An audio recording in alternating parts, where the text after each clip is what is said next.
স্ত্রী তার প্রথম স্বামীকে ছেড়ে দেয় কারণ তার স্বামী খারাপ, তার স্বামী তাকে সময় দেয় না, তার স্বামী তাকে টেক কেয়ার করে না, তার স্বামী তাকে সম্মান করে না, তার স্বামী তাকে যত্ন করে না।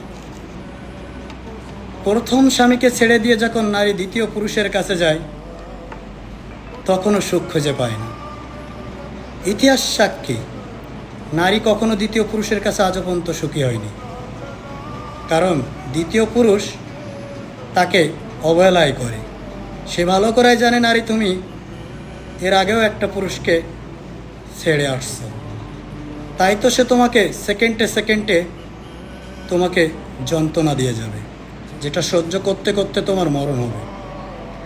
আসলে বিষয়টা হলো এমন,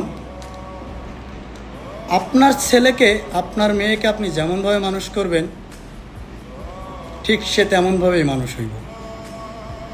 আপনি আপনার মেয়ের জন্য আপনি জামাই খুঁজতেছেন, খুবই ভদ্র, খুবই শিক্ষিত, টাকাওয়ালা, খুবই হ্যান্ডসাম, কিন্তু একটা বড় কি ভাবছেন? আপনি আল্লাহর কাছে এটাই দাবি করেন, আল্লাহ আমার চরিত্র যেমন ঠিক আমার মেয়ের জামাইকে ঠিক তুমি তেমন একটা চরিত্রবান ছেলে দিও। আমিন বলতে পারবেন? আর আপনি আপনার ছেলের জন্য মেয়ে খুঁজতেছেন, মেয়েটা সতী নারী, পরেশগার, আজও পর্যন্ত কোনো পরপুরুষের সাথে কথা বলে নাই, দেখা করে নাই, ঠিক এমনটাই আশা করতেছেন।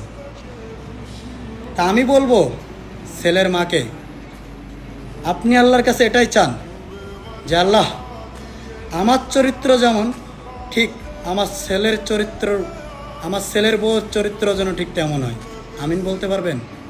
যদি আমিন বলতে পারেন তাহলে তো আলহামদুলিল্লাহ। যদি আমিন বলতে না পারেন, সময় থাকতেন আপনি নিজেকে পাল্টান, তাহলে দেখবেন ভালো মানুষ খোঁজা লাগবে না, শান্তি খুঁজে পাবেন।